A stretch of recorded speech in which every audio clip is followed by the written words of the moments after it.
Greg Surratt here with a little worry free Wednesday encouragement for you. Let me ask you a question. When's the last time you weren't sure what to do about something? And so you just stepped out in faith, unsure of what the future held. You said, never. That's not me. Maybe you didn't go anywhere. Maybe you were paralyzed by uncertainty and maybe more than a little fear. You ask yourself, what if this doesn't happen? What if they say no? What if I embarrass myself? What if I lose? That's how life works, really. And one of my favorite scriptures, and you probably know it too, is this one, and it's found in Hebrews chapter 11 and verse 1.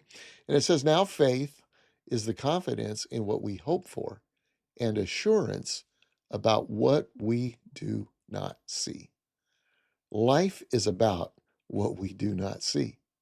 See, sometimes you've just got to focus on the next step and just trust that the future will happen. I saw this principle walked out several times with incredible results just this week. As most of you know, a devastating hurricane hit the southeast, and especially devastated were the Appalachian Mountains of western North Carolina. I had spoken this weekend for a 10th year anniversary of an ARC church in Milwaukee, and I arrived home at about 10 p.m. on Sunday night to a text from my son. He said, "Dad, how about we take your truck and at about 5 o'clock in the morning, let's head to Asheville and see what we can find out?" Well, I'm exhausted, not too excited. Texting back, and I said, "So when we get there, what's the plan?" And he said, "Well, there isn't one. We'll figure it out." I'm thinking, oh, okay, let's go. The principle is this: sometimes you've just got to focus on the next step and trust that the future will happen. And so we got in my truck at about daybreak. And here's what we didn't know: we didn't know that a neighborhood of 200 people, including a couple from our church, were stranded on a mountaintop not far from Asheville, but off the beaten path. And they didn't have any water, electricity, or phone service, and hadn't been for several days, and they were running out. Faced with uncertainty, somebody hiked down the mountain for several hours, not knowing where help would come from or even if they'd be able to get out through all the mud and the mudslides. Sometimes moving is better than standing still. And even if you need to make changes along the way, you'll be moving in the right direction. And that person ultimately ran into somebody with a radio phone, and they phoned a friend of a friend seeking help.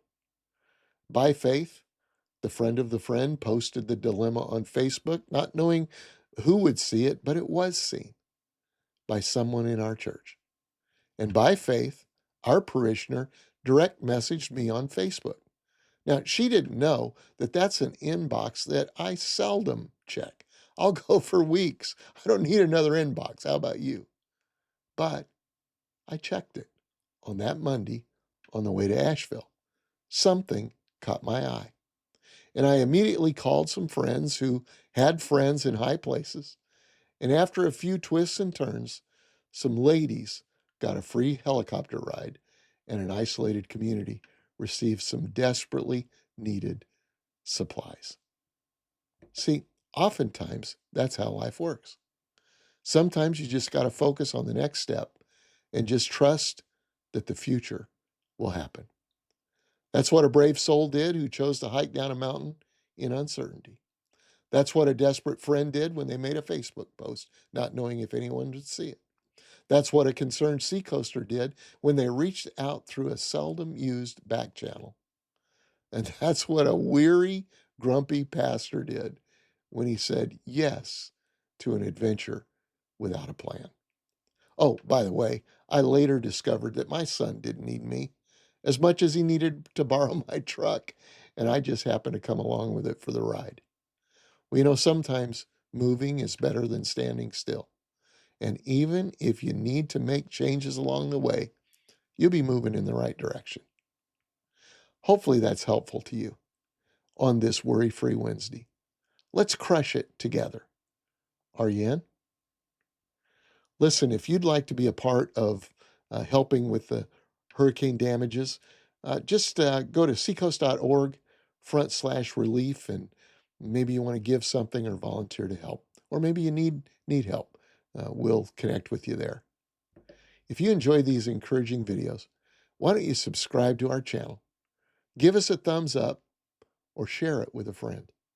And until next time, worry less, live more, and let's not just have a good day. Let's make this a great day.